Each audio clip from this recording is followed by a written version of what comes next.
The Jerry Pal podcast is brought to you by Archstone Foundation. Archstone Foundation, improving the health and well-being of older Californians and their caregivers. And supported by listeners like you, many of whom have donated on the Jerry Pal fundraising site, which you can find at www.jerrypal.org, big blue button, or through reviews, stars on your favorite podcasting app. Big thank you. Welcome to the Jerry Pal podcast. This is Eric Badera. This is Alex Smith. And Alex, we got a full house today. Who do we have with us? We have a wonderful full house today. Our first guest is Ruth Palan Lopez, who's a geriatric nurse practitioner and the Jacques Moore Professor of Gerontologic Nursing at the Massachusetts General Hospital Institute of Health Professions. Welcome to the Jerry Pal podcast, Ruth. Thank you. Thank you for having me. And we're delighted to welcome Joan Carpenter, who I just did the State of the Science with at the AHPM HIPNA meeting. She's a geriatric nurse practitioner specializing in palliative care and assistant professor at the University of Maryland School of Nursing. Welcome to the Jerry Pal podcast, Joan. Thanks. I'm delighted to be here. And we have Caroline Stevens, who's a gerontologic nurse practitioner and geropsychiatric advanced practice nurse, and the Helen Lowe Bamberger Colby Presidential Endowed Chair in Gerontologic Nursing at the University of Utah. I had to take a breath there. Welcome to the Jerry Pal podcast, Caroline. Thanks, Alex. I know it's a mouthful. It's exciting to be here.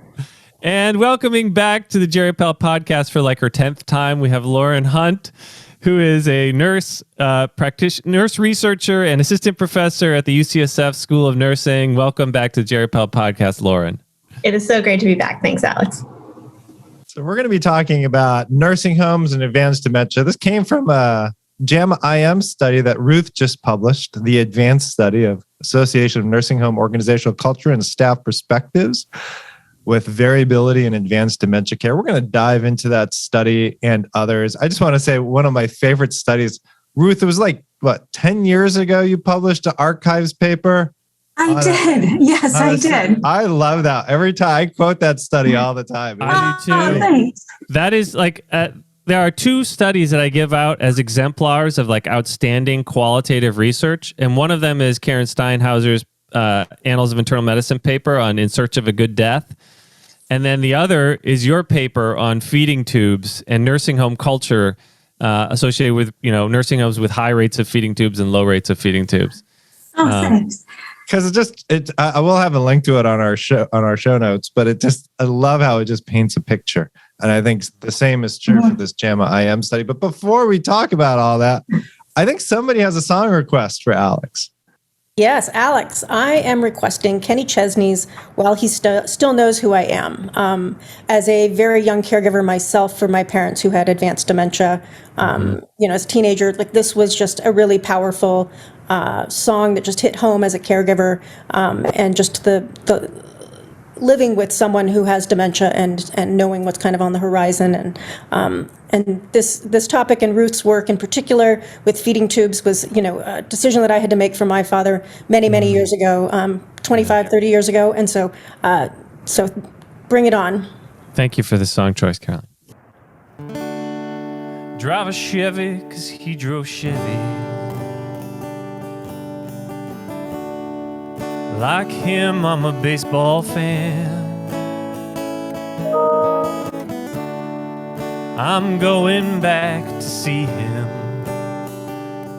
while he still knows who I am. Mama says he can't remember. Daddy thinks that he still can.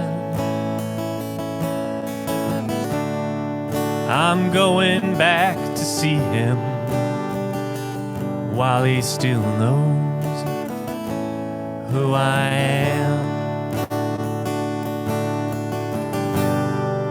This time I'm gonna hug him instead of just shaking hands. Gonna tell him that I love him while he still knows who I am. Thank you, Alex. Great song selection. We usually ask why somebody chose it, but that one kind of spoke for itself. So let's dive into the topic. Ruth, we were talking about kind of some of your past work too. Can we go maybe back in time and just how did you get interested in this as a subject to focus on your research career? Sure. Well, I'm a geriatric nurse practitioner, and I provided care to over 800 nursing home residents in 11 different nursing homes. And I was really struck by the difference in care provided to people with advanced dementia. There were some people who got comfort, palliative care in the nursing home at end of life. And there were other residents that got sent back and forth to the hospital frequently that had invasive procedures like feeding tubes and blood draws and blood transfusions to make sure that their hematocrit looked really good in the record. And I was really interested in the drivers of those decisions and why do some people get comfort and some people get sent back and forth to the hospital with invasive procedures. And that really put me on this career path to conducting research, to figuring out why it happens and then how can we make it better.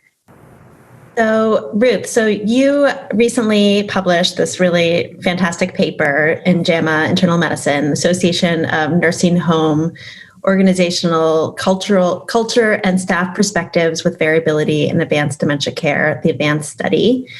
Mm-hmm. So my question is, why this study and why now? How did this project get launched?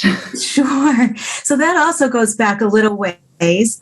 Many years ago, for the first study, I believe it was in 2010, I met with Susan Mitchell at the Institute for Aging Research and told her that I wanted to study the use of feeding tubes for people with advanced dementia. And she said to me, "You can't study that here." And she pulled out this map that Joan Tino and she had produced that showed the variability in feeding tube use for people with advanced dementia. And what we saw was that the South was 10 times, used feeding tubes 10 times more frequently than the North.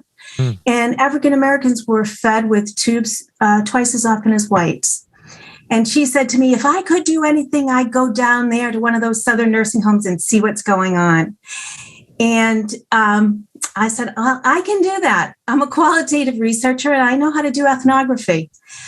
So together we found 2 nursing homes in the South that were very close to each other, down the street from one another. And one had a very high rate of feeding tube use and the other had a much lower rate of feeding tube use. And I camped out in those nursing homes for about a week, 10 days in each one, really asking myself, what is the difference in the culture of practice between these 2 nursing homes? Why do we see these differences? What might be contributing? And what we found in that study was 4 domains of culture. We found their physical environment were drastically different, where those with low feeding tube rates had really a rather beautiful physical environment. The other nursing home had wallpaper peeling off the walls and a strong smell of urine. We saw that. I remember the one that had the nice environment. They had like an ice cream parlor, and that's absolutely there was like correct. a food contest or something. Yeah.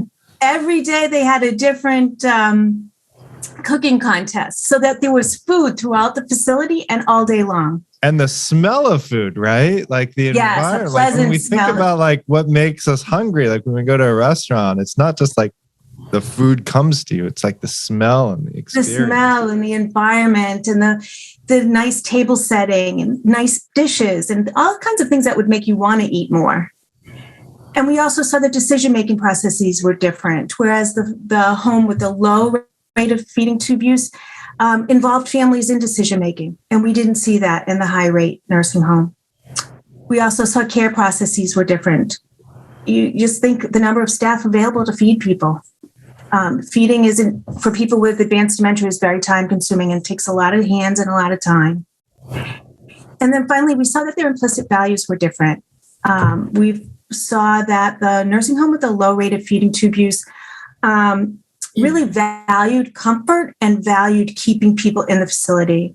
Whereas the nursing home with the high rate of feeding tube use were more concerned with regulations, making sure that they didn't get any dings on their surveys, and were really concerned about maintaining people's weight. So that led us then to expand this study to include both hospital transfers and feeding tubes. And I do have to also say that it's important to remember that feeding tube use and hospital transfers for people with advanced dementia has no demonstrated clinical benefit. So when we talk about sort of intensity of care, we're talking about intensity of care that's not benefiting people. So you have kind of a very interesting methodology to this study. I wonder if you could just touch on that. I know we want to spend a little more time on findings, but just because it was a very unique setup with, figuring out the high use facilities within the low use regions and the low use facilities within the high use regions. And so just how you thought about approaching that, and what was surprising or not surprising about how those factors, system level factors, kind of interacted. Mm-hmm. It is a it's a tongue twister, and to try to explain it can get your tongue all in knots. But what we wanted to do was to control for regional market factors that may influence hospital transfers and feeding tube use. So we wanted to control for those regional factors. So we looked at hospital referral regions, and we looked at high and low intensity regions. And then within each region, we looked at high and low intensity nursing homes. So we picked 2 high and 2 low intensity regions, and within each region, 2 high and 2 low intensity nursing homes. And we used MDS data to find that, which is a little odd in qualitative work because we used quantitative data to actually identify and purposely recruit our nursing homes. And then we went about conducting a qualitative study. So I got a question. It's about wording. And like I think the previous one you used high use, and now we're talking about high intensity. Mm-hmm. And even like when I look back to your archives paper, the high intensity nursing home seems like the one that has low use of feeding tubes. Like they're providing really intense care. It's just not, feeding tubes and other things. It's, meals and intense, hand feeding. Mm-hmm. How did you think about the wording when we're talking about low intensity, high intensity? Yeah, I think that when for this paper and when we talk about feeding tube use and hospital transfer, we use the word intensity of care, but it's sort of the wrong kind of care. I'd like to say, and I think that that's the paradigm shift that I'd like to recommend, which is that we have high intensity care that's focused on comfort. Because it's not that we care less. It's not that we're providing less quality care when we choose not to do hospital transfers and we choose not to do feeding tubes. It actually is a high intensity form of care. But I think that we have to be very careful. I think what we're really getting at in this study is high use of low value care. Yeah. Because it's also not just about comfort, because there's no demonstrable survival or other meaningful benefit for feeding tubes. So it's a challenging concept to define and to put in a simple phrase. Mm-hmm. Yeah, and to keep it short for an article. with a minimal word count. Something that we did find surprising, although we shouldn't really be surprising, is that the nursing homes are very segregated. And we wanted to be sure that we had at least 4 African-American residents with advanced dementia in each home so that we would be able to find family members to interview. But the nursing homes were so segregated that we really did have a hard time finding nursing homes with a lot of Black residents, especially in our low intensity nursing homes. So can we jump to the results? What did you find in this study? Also, in a few short words, we found, similar to our initial study, that there were differences in physical environment. Again, we included 14 nursing homes, so we didn't see a clear pattern where we saw all high homes one way and all low homes another way. But we did see a trend where the three highest nursing homes were the most unpleasant. What does unpleasant look like? Very strong odor, devoid of furniture, broken screens. So there's the physical environment, and same thing as before, right? There was care processes. Yes, care processes, insufficient numbers of staff to feed, and if people got sick on off shifts or they didn't have an RN on staff, if somebody with advanced dementia got sick, then they were transferred to the hospital. So we saw care processes influencing hospital transfer and feeding tubes. Decision-making processes, we saw the lower nursing homes tended to have a clear process for advanced care planning and for decision-making to include families in an informed decision, whereas the high-intensity nursing homes tended not to have a process or did not include families. And then in their values, the interesting thing was that we found that all nursing homes, regardless of intensity, wanted to keep people with advanced dementia in the facility and provide end-of-life care in the facility. But not all homes were staffed to be able to do that or have the resources they needed to do that. One of the other findings was that there was, across all nursing homes, a belief that Black families did not want to engage in advanced care planning, and there was a hesitancy to engage Black families. And so we see a disparity there that needs to be tackled. And I think, Ruth, your work really highlights just the social determinants of health and how it's not necessarily race as a factor that's doing this. It's kind of the environment in which they're receiving care. And I think you really highlight that and kind of dispel some of the myths out there. And I love how you kind of highlight the importance of these staff biases, perhaps implicit bias, that is driving some of these healthcare decisions. And I would love to hear you kind of unpack that more, because, it's really such a hot topic right now. Absolutely. I think that when I first began doing this work, there was discussion about, in reviews of grant applications, that said, well, can you really call this a disparity? Isn't this just a difference? And yes, you could say that if somebody chose, had all the information they needed and chose a form of treatment, then yes, that's a difference. But if people aren't given all the information that they need, they're not even provided with a choice, then that's a disparity. Then that's not a difference.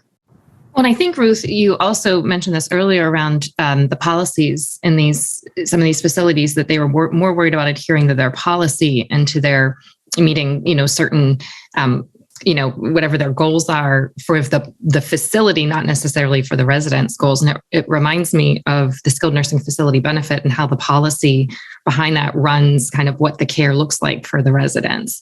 And the more of the concern is on the policy and the payment models as opposed to the care of the residents. Mm-hmm. Is that something you saw within some of this work as well? We did see some nursing homes that were concerned with their hospital transfer rate and their return, their bounce back rates. And so they wanted to keep people in the facility because they didn't want that return to the hospital rate to be high, because that doesn't look good. Which, if they're getting high quality care in the nursing home, that's great. But to be looking only at the numbers, to me, is concerning. And that was like a pretty recent policy change, right? Where they started measuring 30-day rehospitalizations. Caroline, I remember when you were getting your impact study launched, and all of a sudden there was just a lot of interest in how to integrate PAL care so you could reduce these 30-day admissions. Right. Yeah, nursing homes finally had skin in the game, and they had to be accountable for those outcomes. It wasn't just needing to be a good player with the hospitals who were worried about their 30-day readmissions. So now I think that the alignment of the policies, but I think Ruth kind of highlights, and Joan and I were on a paper together with Mary Ersick as the lead author in JAMDA recently that is putting forth a new framework for high quality nursing home care, and basically saying that high quality nursing home care and palliative care are one and the same. And part of what we identified is exactly what Ruth is mentioning in terms of aligning these measures, because oftentimes they're so concerned about weight loss, but not necessarily recognizing that weight loss is a natural part of the dying process, but yet from a quality improvement perspective or QI perspective, they're dinged for weight loss, not necessarily having a palliative care lens through which those quality measures are being taken into consideration. Joan, I don't know if you want to highlight some other comments from that paper as it relates to Joan's work. Yeah, well, I think it also goes to not every rehospitalization is a bad rehospitalization. What we don't do enough of is focus on what the goals of care of the residents are. We focus on what the policies are, what the reimbursement structure is, how are we going to, keep our ratings, looking good, as opposed to thinking about what a resident wants. And this is what keeps me up at night. The skilled nursing facility benefit absolutely keeps me up at night, because I see many people with advanced dementia admitted under the skilled nursing facility benefit who are unlikely going to be able to recover to a previous level of function or even maintain the same level of function. And there's very little bridging between rehabilitative and restorative care and palliative care. And, that's where goals of care and slowly, and concurrent care, thinking about hospice, concurrent care with SNF care. So there's a lot of work to be done in this area for sure. Mm-hmm. Mm-hmm. I think, Joan, you're right. You see some people, I think it's been termed rehab to death, where Alex wrote that paper. It was actually. I love that. We need a podcast on it. We'll link to that. So true, because the rehab, as long as you're, increasing your numbers of steps every day, is reimbursable. But what if we reimbursed for comfort care, of making people comfortable, of intensively hand feeding? It's not incredibly expensive. It's not nearly as expensive as a feeding tube, but it improves quality of life. It improves symptom management. And that's what nursing and nursing homes should be really, really good at, is providing nursing care that creates comfort. And if that is considered a skilled intervention, it could be reimbursed. And then we wouldn't play that game of being rehabbed to death. A lot of my work comes out of my clinical practice. And I wrote a paper a couple of years ago entitled "Forced to Choose When Medicare Policy Disrupts End-of-Life Care." And it's focused on exactly this, on how we don't have... Could you say the title again? Oh, sure. It's "Forced to Choose When Medicare Policy Disrupts End-of-Life Care." It was in the Journal of Aging and Social Policy. And it really came from a resident who I worked with, whose family, their goal was to get him back to his home environment, which was an ALF, assisted living facility, but that he could not reach the goals that he needed to within skilled nursing facility care to do that, and how we could not find a way to slowly de-intensify the rehab and intensify the palliative care, because everything was so focused on the skilled nursing facility benefit. And this person did die. He declined and was transferred to an inpatient hospice unit and died the same day. So we abruptly change care based on, it was something we saw happening over time, but yet the changes we saw, the transitions we saw, but we didn't transition the care. We didn't respond. And there's really no reimbursable system for that. Mm-hmm. And that's a problem in our healthcare financing system.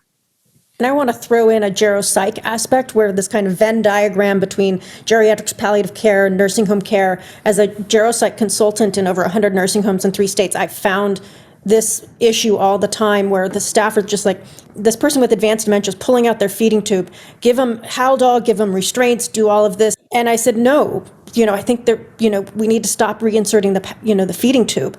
And I too was just drawn to from a clinical perspective, from a research perspective, just this revolving door through the emergency room, and how oftentimes the perception that this is supposed to be good quality care. And I think the Choosing Wisely brief that came out about use of feeding tubes, I think really helped kind of change some of the conversation. And in our nursing home collaboratives and working with hospital readmissions, we've used that Choosing Wisely campaign brief to kind of help nursing homes recognize. And so again, just further educating on the front lines and families in particular, I think is really important, as well as these policy implications. We did find really interesting differences in knowledge or understanding about those Choosing Wisely. We found in the low intensity nursing homes, those who did not use a lot of feeding tubes in low intensity regions, that there was really good understanding that feeding tubes don't prolong life or improve quality of life in people with advanced dementia. In our middle nursing homes, we saw not the same understanding. We saw that they believed that feeding tubes prolonged life, but that the quality of life of people with advanced dementia should not be prolonged. Because their quality of life is so poor, their life shouldn't be prolonged. And that was sort of the middle road. And then we saw at the other extreme, where people thought that feeding tubes prolonged life, improved quality of life, made it easier to give medications, which it does do, and that they should be used. So we sort of saw this sway between one end it shouldn't be used, and the other end where it should be used, and then this in between. So if there is a perception that feeding tubes prolong life, and one decides against feeding tube, that could potentially equate with shortening a loved one's life. And what a horrible decision to have to make. In some nursing homes, even had people sign a withdraw treatment form. Who, as a family member, would ever want to withhold care or kill a loved one by not inserting a feeding tube? So should we not make it totally clear that feeding tubes for people with advanced dementia don't prolong life? And then maybe we shouldn't even be offering it to people. We don't offer them chemo. We don't offer them dialysis. So why are we offering a treatment which we know doesn't benefit people? Why do you think people think it does all these good things when, the messaging out there is, at least from like the ivory tower academic places, is it doesn't? Yeah, that was my question. I was like, how do you disseminate this knowledge out to these, community nursing homes in rural Georgia, so that people know about this, So I don't have the answer to that, but I have a hypothesis on why. We think food is love. Like, food is, what do we do with food? We have, meals together with friends and family, and we have rituals around food. And food is such a big part. And I think that is that culturally, there's that cultural piece. And I think until you're able to have that discussion with someone in a way that you understand, in a way, what food and nutrition means to that family, then, or that person, some of it, I think there's pieces there. I'm not sure if it's a one size fits all, that we can do like a public service announcement, about feeding tubes, right? So I don't know. What do you think about that, Ruth and Carolyn? I've had a lot of N of one experiences, or just, clinical experience one-on-one, where I've had to, as the GeroSec consultant, encourage families and providers to stop the feeding tube, because this revolving door in the emergency room was basically assault and battery, if you will.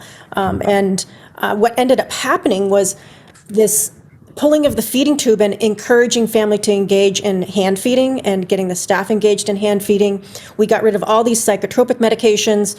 And this person, one individual had a vascular dementia, and it was just the treating of him as a person, and removing that high intensity care of the aggressiveness with which we were using the feeding tube. He ended up bouncing back, and he just kind of came to life. And the family at first was really hesitant, because they felt that they were going to kill their loved one by pulling the feeding tube, but it actually brought quality of life to both of them, and she could more meaningfully engage in the actual encounter. And he ended up having a good quality of life, relatively speaking, for a good year, which was much longer than was expected.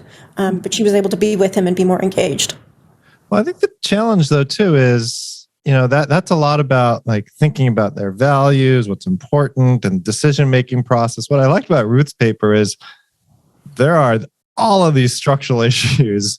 And even like somebody's values may not matter as much as and we've learned this from a lot of things, where you live, how intense your facility is regarding feeding tubes.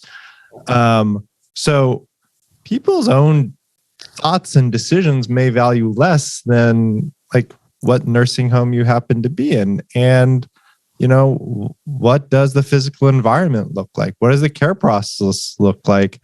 When you don't have enough staff, I'm reading from Ruth's paper, several high-intensity nursing homes reported difficulty hiring staff for exhausting and work and low wages. One nurse had to, go to a vending machine to get food. Ruth, where do we go from here with these it's not just let's educate family and staff. Let's bring in palliative care into these environments when the environment is part of the problem. When I look at that big picture, sometimes I feel really small. And I sometimes want to throw up my hands and say, well, what can one person do about this? But as I look at all of your faces on our call and realize that I'm not working on this alone, I'm not by myself here, I think one of the things is really to get the word out. As I look at this is it's a movement, right? This is the baby boom generation. These are the people who started the Beatles. They started women's rights. They started civil rights. It's going to be this generation that rises up and says, no, we're not going to take this. We don't want to put our loved ones in dumpy nursing homes. And the payment mechanism has to work. So nursing homes are subsidized by their Medicare, by their rehab patients. And Medicaid doesn't pay enough to pay for long-term care. That doesn't work. Once a nursing home gets a bad reputation and they can't attract the rehab patients anymore, they're in big trouble. People, society, those that need nursing home care need to speak up and say this isn't right. This doesn't work. It's a systemic problem. It's way more complex than like an educational program, right? We can teach people feeding tubes don't work, but if there aren't enough hands to feed people, it's going to be a problem. Yeah, Caroline and Joan, interested in your thoughts on what is it going to take to move the needle here? And you've touched on the lack of integration of palliative care in nursing homes. I should mention that we did a podcast with Lee Vanden Block about her international trial of palliative care in nursing homes in Europe, which was a negative study. And we talked about how it's such a tough place to integrate palliative care with high staff turnover, physicians often not present except for an occasional monthly visits, many residents dying with untreated symptoms, often after multiple hospitalizations, life-prolonging treatments, and very little specialty palliative care. What hope is there? What efforts are you doing, and what are you seeing out there for integrating a more palliative approach into nursing homes? Caroline, maybe start with you. Sure. I think that this is obviously a major challenge, and we have done I think one of my first Jerry Powell podcasts was the work that we had published a while ago in JAMA, looking at, it was talking with nursing homes and asking them, how many people do you feel are in your facility are eligible for palliative care? And they're like, oh, maybe 15, 20%. And I said, well, Diane Meyer at Mount Sinai argues that, every nursing home admit is a palliative care admit. And there was this audible gasp in the room. There's 14 facilities, administrators, clinicians, and there was this audible gasp in the room. And they said, well, they're not all dying. They're not all eligible for hospice. I'm like, well, therein lies the knowledge gap. And so we have done a multi-pronged approach. Using some of that information, we did a palliative care quality initiative. We went in and did a deep dive to figure out who was eligible for palliative care. And it was a very conservative estimate, found 70% of residents were eligible for palliative care. None were receiving it. And, spoke with staff to figure out what their educational needs were. And we have an intervention called Improving Palliative Care Access Through Technology. And it's a multi-component intervention that not only builds capacity through staff education and support, but also brings in external palliative care consultants because we don't have the workforce to meet the demand. And through our pilot work, we've definitely been able to demonstrate that it's acceptable, feasible. It can help improve quality of life, reduce symptom burden and transfers, and help support families and goals of care conversations. So I think, and certainly the pandemic has certainly catalyzed the use of telehealth. And so I think just kind of getting creative and lobbying Medicare to make sure that palliative care is included in part of their permanent telehealth measures, I think will be a key aspect. Yeah, Caroline, that's such a succinct and great way of ways to improve palliative care in nursing homes. And I think going back to what Ruth was talking about, and Caroline, I mean, I think we really need to reorganize the way nursing home care is paid, reimbursed, and delivered. And I mean, those things need to happen right at the top level. And in regards to palliative care, I think we need to be looking at, each nursing facility has different needs. Some nursing facilities feel that they can deliver palliative care internally, which is great. Some nursing facilities really need specialty support from hospice agencies and from external palliative care specialists. So I focused a lot of my efforts on looking at the organization and saying, what is it that you have and how can we help? So in one particular study, we're providing primary care geriatric nurse practitioners with palliative care skill set so that they can conduct goals of care conversations on their own and symptom management and, assess psychosocial and spiritual issues, which they weren't doing before. And some of them have told me that that's the best part of the training is that they now ask about spiritual needs. And then like Caroline, in other work, I'm using a telehealth modality to deliver specialty palliative care services to a facility that doesn't otherwise have access. So I think there are different modalities of delivering palliative care within each facility, but ultimately until we really focus on how nursing homes are organized and how care is delivered, and like Ruth talked about, I mean, we've got to be able to pay nursing home caregiver, direct care workers and nurses at a rate that's sustainable and livable. You're here. A living wage is key. A living wage for sure. Mm-hmm. So, and that was something I also found uplifting about this research and doing this research. And even in the most under-resourced facility, when I've asked people, why are you here? Because literally across the street was a highly resourced nursing home. They could walk across the street and work somewhere else.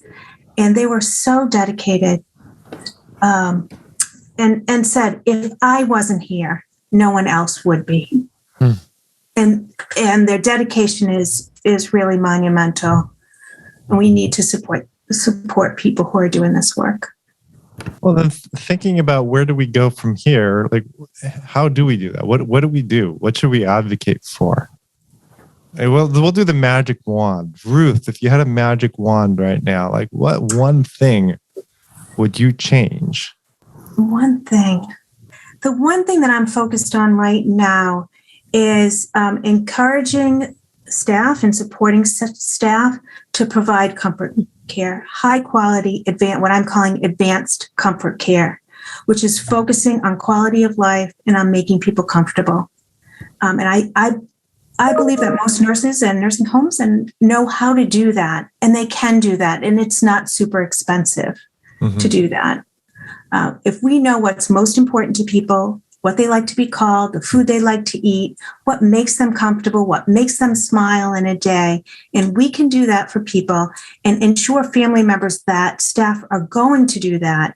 Then I think we'll establish trust all around, and that we'll be able to accommodate people's needs. It's not rocket science, and it doesn't have to be super expensive. That's great. I mean, it just also reminds me of our podcast on structural, institutional, interpersonal racism with Deep Ashana and Deborah. The importance of trust when we think about kind of the disparities of care and how people think about advanced care planning. If you haven't listened to that episode, really encourage you to all of our listeners. Joan, your magic wand. I've thought about this a lot, and I'm trying to decide what my answer should be. And it might be a little bold, but I think it's to reorganize the way skilled nursing facility care is delivered for post-acute care patients. Just completely reorganize it, focus on goals of care, allow people who are not able to participate in rehabilitation still be covered under the Medicare skilled nursing facility benefit for the first 2 to 3 weeks to determine next steps without being penalized for not being able to participate in restorative and rehabilitative care. I like that. Caroline? Yeah, I concur with Joan, and I again reference the readers back to this JAMA article where we proposed a concerted, coordinated framework for achieving an integrated model of palliative care in nursing homes, and it kind of was this 3-pronged approach, kind of focusing on, accountability, resources, and expertise. But we've been doing interviews with nursing home staff in 6 different states about their experience during the pandemic. And I think staffing has just become even more profoundly a problem and a challenge, and people are leaving in droves. And, one of the powerful quotes was, "Your heart goes black." And, just they're getting beat down. And those folks, Ruth, that you were saying that were just so proud to be there, they're like, I can't do this all myself. And my heart's going black because we're just losing people left and right. And I think not only how we need to fundamentally change how long-term care is organized, financed, and delivered, but the framework of empowering staff and empowering nursing homes. Right now, we have a very punitive stick approach to whipping nursing homes into obedience, if you will. And there's also a strong financial for-profit component to the nursing home industry that we haven't really kind of spoken to. But, what can we do to incentivize doing the right thing? And the carrot approach, and a little bit more of a balance between, okay, we're dinging people for weight loss, and I get where the historic piece came from there, but we're not actually looking at who's in long-term care now and who's dying in long-term care and how that might actually be a perverse financial incentive to do the wrong thing. So I think, again, those quality measures are key. So the whipping will continue until morale improves. Does not work. Lauren. Me, but I'll just chime in that I just think we have to increase Medicaid payments. I mean, Medicaid is the primary payer for nursing home stays, and they're just clearly not paying enough for the amount of services that are required to care for these patients in the nursing home. So that seems like something that could really help, is like actually just pay people what it costs to take care of these patients. I want to thank you all. Before we leave, Alex, a little bit more of, what was the song's name? Well, While He Still Knows Who I Am. While He Still Knows Who I Am. I only knew him as my father. I'm gonna get to know the man. I'm going back to see him while he still knows who I am. This time I'm gonna kiss him instead of just shaking hands. Gonna tell him that I love him while he still knows who I am. Thank you, Alex. And thank you, Lauren, Carolyn, Joan, and Ruth for joining us on the Jerry Pal podcast. Thank you. So much fun. Thank you. And as always, thank you, Archstone Foundation, for your continued support, and to all of our listeners. We'd also like to acknowledge the generous support for our Jerry Pal listeners who've donated over $250 each to support the Jerry Pal podcast, including Meg Walhagen, Thomas Quinn, Rochelle Bernacki, Louise Aronson, James Tulsky, Arden O'Donnell, Mike Steinman, Mary Ann Forcia, Ashok Krishnaswamy, Nancy Lundeberg, Gail Cooney, David Schiffeling, Cheryl Phillips, and Jessica Eng. Thank you very much.